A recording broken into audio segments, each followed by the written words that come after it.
Well, this seems a bit familiar. Yeah, but that's another Fractal Design case. That's right. I just went back to a Fractal case, but not the NHD 14. This is the NHD 15. Not a very big difference. Main difference is the cable management room. It's like massive space behind the hair. But that's pretty much it. There were some space issues considering my radiator choice and stuff like that because it has dual rad and stuff like, yeah, power supply is reasonably long, so I couldn't fit a 140 mm fan down here, which was just not enough space. It was like it's so close you can fit a 140 down here, so close, like, but there's like this much, it's half a centimeter or something, and you could probably fit it in, but that's how it is. I did transport something from the old case, which was the built-in fan controllers. That is in here. So this is a PWM controlled fan system. So every fan is PWM. So the rear fan has been really slow. The front intakes has been slow. The radiator fans has been slow. So every single case fan are controlled by the CPU temperature now. So that's pretty cool.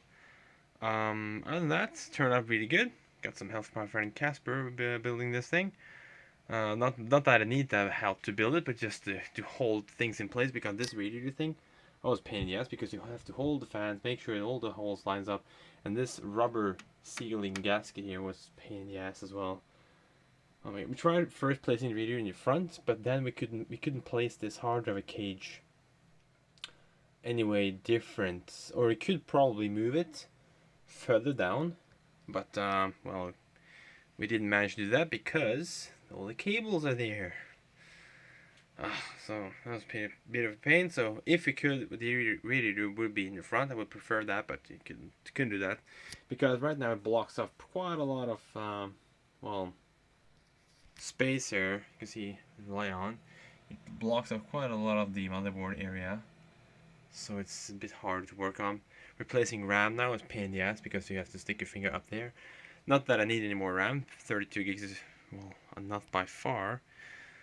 So yeah, looks great. I haven't got any LEDs in here yet. I'm going to. I'm going to buy a new kit because I have a local electronic store that sell like a packet with like the ones you can buy on eBay with the transmitter and or the receiver thing with a roll of LEDs and stuff.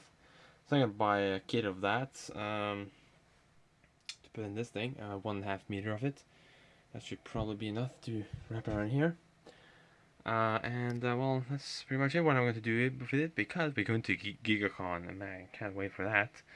So that's why I'm well done this because you can just look at the shelf. This computer barely fits in there, and this I measured it out before I did it because didn't want to buy this case if it didn't fit.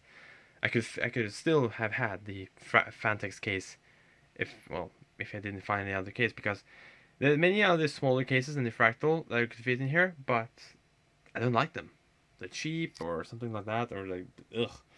This thing though, it's built like a tank. It's like sound dampened and stuff. I love it. This is I knew would happen. Look at this gap here. That's the biggest gap you get. Let's see if you can how close the fan screws are touching the. Let's see here. Yeah, they're sticking a bit up. So you get what I mean. It's a little bit of space up here on top to fit this computer in here, barely. I don't have any cooling issues. I haven't tested it, but I can feel the air coming out of the top here, so that's no problem at all.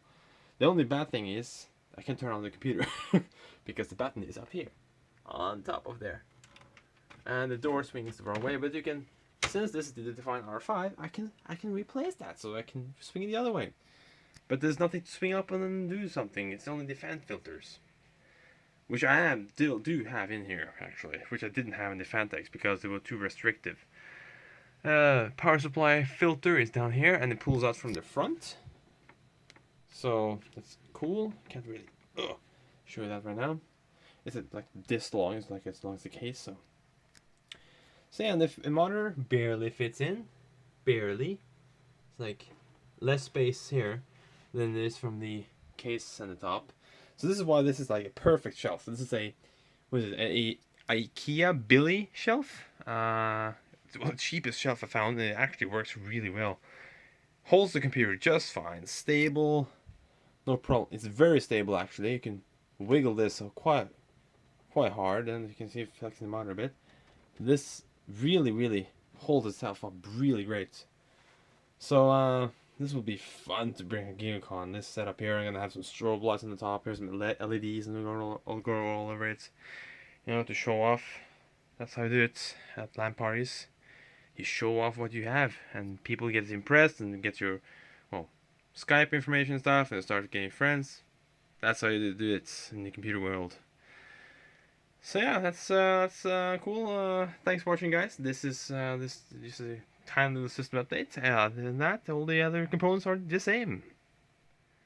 So yeah.